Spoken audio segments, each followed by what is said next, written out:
ضیاء الحق نے پھر یہ 5 باتیں کر کے پوری میخ ٹھونک دی ان کو۔ یہ چیزیں آپ سنیں، لوگ آپ سے بحث کرتے ہیں اور آپ چپ ہو جاتے ہیں کہ یار واقعی کلمہ تو وہ پڑھتے ہیں، نماز تو وہ پڑھتے ہیں۔ اور بھائی حضور علیہ الصلاۃ والسلام کی جی کبھی تو بھٹو صاحب کو پھانسی چڑھا دی، ان کو بم چھوڑا تو ہاں اس نے بھٹو نے کہا ہے نا، انہوں نے کہا مجھے پتا ہے کہ میں اپنی ڈیتھ وارنٹ پر کیا کر رہا ہوں، یہ الفاظ ہیں نا اس کے۔ بھٹو جو بھی تھا تو وہ جینیس آدمی بھائی، ہمارا اختلاف ہو سکتا ہے اس سے، لیکن میں یہ سمجھتا ہوں کہ اگر اللہ تعالیٰ بڑی اس بات، ہم کافر تو نہیں کہہ سکتے نا اسے،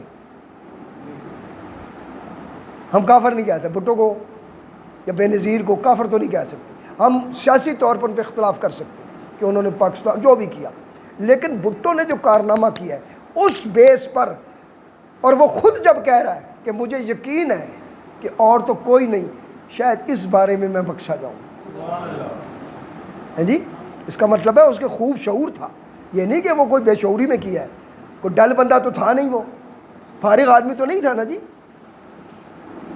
یعنی اس دور میں ایشیا کا بڑا لیڈروں میں آتا تھا اس کا نام، اور اس وقت لیڈر کون کون تھے؟ ایدی امین جیسے، یاسر عرفات جیسے، شاہ فیصل جیسے،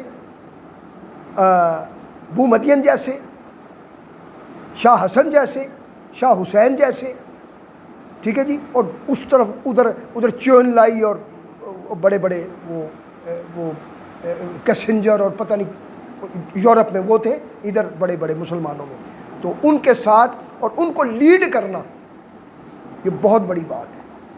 مجھے یاد ہے لاہور میں جب اسلامی سربراہی کانفرنس اس نے کرائی ہے، پوری دنیا جتنی اسلام کی وہ سب آئے ہیں، اور ون ورلڈ اس نے بنایا، اسلامی ورلڈ، ایک سکہ اس نے جاری کرنا تھا۔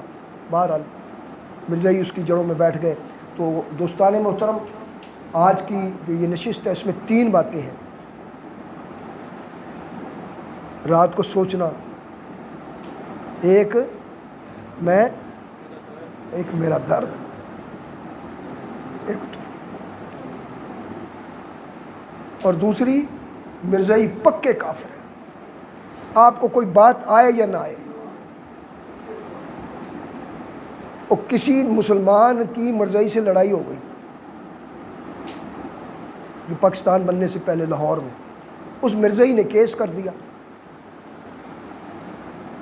ٹھیک ہے جناب، جج تھا کوئی پنجابی، ہندوستانی، اردو سمجھتا تھا، تو وہ کیس ہوا تو وکیل پیش ہو گئے، اس کا بھی وہ بھی مدعی بھی پیش ہو گیا، ہاں جی اس نے جی گالیں نکالی ہیں جی۔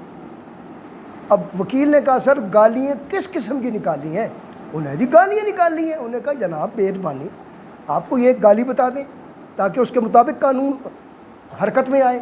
جج صاحب اسے پوچھے گالی، ہاں جی پوچھیں۔ وہ کہتا جی نہیں گالی بس نکالی۔ انہوں نے کہا جی جج صاحب مجھے اجازت دے میں ان سے پوچھتا ہوں۔ اس نے کہا جی حضرت صاحب میں گالیاں شروع کرتا ہوں تے اگر یہ گالیاں جڑیاں آن نا تسی اتھے وہ کرنا نشان لانا۔ انہیں ماں پہ جج ہسے، وہ کہتے یار اے تے نہیں سی اس طرح، اے تے نہیں سی، وہ کوئی 15 منٹ گالاں کٹتا رہا۔ کہنا جی جو میرے فاضل موکل کے جو کلائنٹ ہیں وہ کہہ رہے ہیں ان گالیوں میں سے جو میں نے ابھی تک نکالی ہیں ان میں سے تو کوئی نہیں تھی۔ تو حضور اگلی تاریخ سے میں نئی گالیاں یاد کر کے آپ کا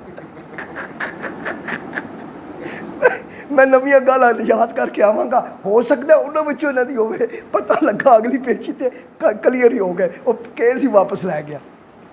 اور دوسری ایک بات وہ بڑی ضروری ہے کہ ایک شخص تھا وہ مرزائیوں سے دوستی ہو گئی اس کی، یہ سمجھنے والی بات ہے۔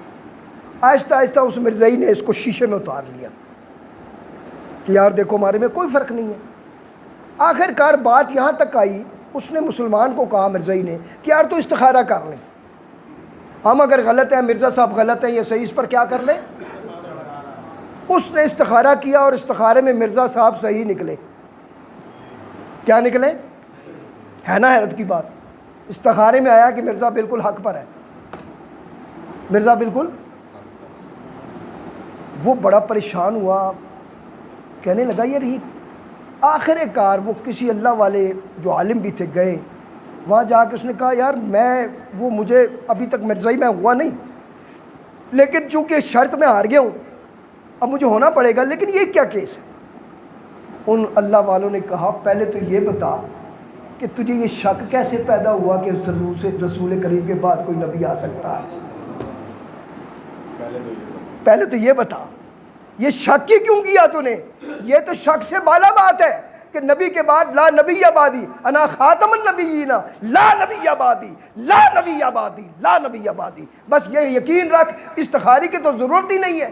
استخارہ تو تب کر جب تجھے کوئی شک ہو، تجھے شک ہے؟ فرمایا نہیں، تو فرمایا استخارے والی بات نہیں ہے، یہاں پکی بات ہے کہ نبی کے بعد، اور مرزا پکا کافر ہے اور یہ جہنمی ہے قادیانی، اگر جب تک مرتد ہے، جب تک کہ یہ ایمان نہ لائے۔ تو اللہ تعالیٰ آپ پر، ہم پر، سب پہ کرم فرمائے۔ وما علینا الا البلاغ المبین۔ ختم شریف پڑھو، ادھر آؤ، جلدی جلدی پڑھو۔